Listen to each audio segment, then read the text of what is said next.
Hi all. ఇప్పుడే ఏకేటీ movie చూసొచ్చా. అదే Andhra King Taluka starring Ram Pothineni, Upendra and Bhagyashri Borse. Movie ఎలా ఉందంటే ఫైనల్లీ చాలా ఇయర్స్ తర్వాత, చాలా రాడ్ సినిమాల తర్వాత రామ్కి ఒక మంచి మూవీ పడ్డది. తన్ని ఎలా చూపించాలో అలా చూపించారన్నమాట. బాగుందన్నమాట. యాక్చువల్గా మూవీ ట్రైలర్ చూసినప్పుడు ఇది చాలా మాస్ మూవీ అనుకున్నమాట. కానీ అలా లేదు. మాస్ మూవీ కానీ క్లాసీ టచ్తో మంచి మెసేజ్తో భలే తీశారు అసలు. ఇంతకీ డైరెక్టర్ ఎవరా అని చూస్తే మహేష్ బాబు పి అంట. Miss Shetty mister Polishetty movie తీశాడు కదా, ఆ డైరెక్టర్ అనమాట. ఆ మూవీ కూడా మంచి సెన్సిబుల్ సబ్జెక్టే, దాన్ని మంచిగా హ్యాండిల్ చేశాడు. ఈ మూవీ కూడా ఇంటర్వెల్లో అలాంటిది ఒకటి వస్తుంది అనమాట, ఒక చిన్న కాన్ఫ్లిక్ట్ అనేది.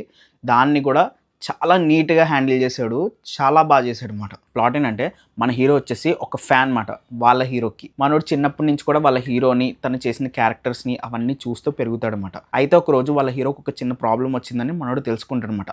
ఆ ప్రాబ్లం ఏంటి, దాన్ని మనోడు ఎలా సాల్వ్ చేశాడు, దానికోసం ఎంత ఎక్స్టెండ్ వరకు వెళ్ళాడు, అండ్ ప్యారలల్గా ఆ హీరో మనోడి కోసం ఎంత ఎక్స్టెండ్ వరకు వెళ్ళాడు, ఏం చేశాడు అన్నది స్టోరీ మాట. స్టోరీ చాలా సింపుల్గా అనిపించవచ్చు కానీ ఎగ్జిక్యూషన్ అయితే చాలా బాగుంది. కమింగ్ టు పాజిటివ్స్ ఏంటంటే ఫస్ట్ ఆఫ్ ఆల్ రామ్ చాలా ఇయర్స్ తర్వాత ఆ చాక్లెట్ బాయ్ లుక్ అయితే దీంట్లో ఉంటుంది. మంచి మాసీ క్లాసీ లుక్లో ఉంటాడనమాట. చాలా బాగా చేశాడు, క్రేజీ ఉంది. తనకి సెట్ అయ్యే పర్ఫెక్ట్ మూవీలా అనిపించింది. నేను యాక్చువల్గా మూవీ మొత్తం మాసు ఫైట్లు గోలగోలగా ఉంటుంది అనుకున్నా, కానీ అలా లేదు. చాలా క్లాసీ టచ్తో చాలా బాగా తీశాడు. ఒక మంచి డ్రామా అనేది బిల్డ్ చేశాడు అనమాట. కొంచెం గ్రౌండ్ రియాలిటీని టచ్ చేస్తూ, కొంచెం సినిమాటిక్ లిబర్టీ తీసుకుంటూ మంచిగా ఎగ్జిక్యూట్ చేశారనమాట.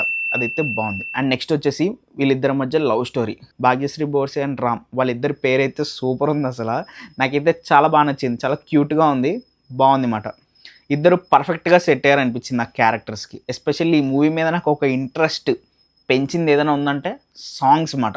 3 సాంగ్స్ ఉంటాయి, 3 బాగుంటాయి. కానీ ఏంటంటే ఒక సాంగ్ ఈ సినిమాలో లేదు. పప్పిషేమ్ సాంగ్ సినిమాలో లేదు. యాక్చువల్గా లిరిక్స్ అనేవి చాలా బాగుంటాయి అన్నమాట. వాళ్ళ హీరో సినిమాని ఏదో తక్కువ చేసి మాట్లాడతారు, అదే టైంలో సినిమా హిట్ అవుతుంది. హిట్ అవుతే వాడు మనోడు ఆన్సర్ ఇస్తాడనమాట ఆపోనెంట్కి. అది చాలా బాగుంటుంది. కానీ ఆ సాంగ్ ఎందుకో సినిమాలో తీశారు. నేనైతే చాలా డిసప్పాయింట్ అయ్యా.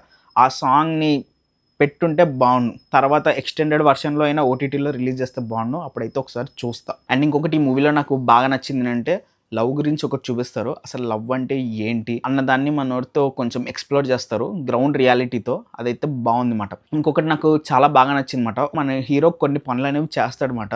మనోడు ఎన్ని చేస్తున్నా ఎవరో ఒకరు వెనకాల నుంచి లాగుతూ ఉంటారు. ఇంత చేసా ఇంకొక మెట్టు ఎక్కితే ఎక్కేస్తా కదా అని చెప్పి మనోడు దాన్ని డిసప్పాయింట్ అవ్వకుండా దానికి ఇంకో వే అనేది వెతుకుతాడు అనమాట. అదైతే చాలా బాగుంది.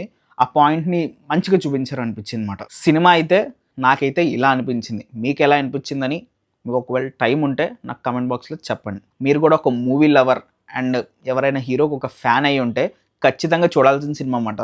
చాలా బాగుంది. కొంచెం గ్రౌండ్ రియాలిటీని టచ్ చేస్తూ కొన్ని ఫ్యాక్ట్స్ అనేవి చూపించారన్నమాట. వాటి కోసమైనా సినిమా అనేది చూడాలన్నమాట. సరే మరి నెక్స్ట్ వీడియోలో మళ్ళీ కలుద్దాం. అంతవరకు బాయ్.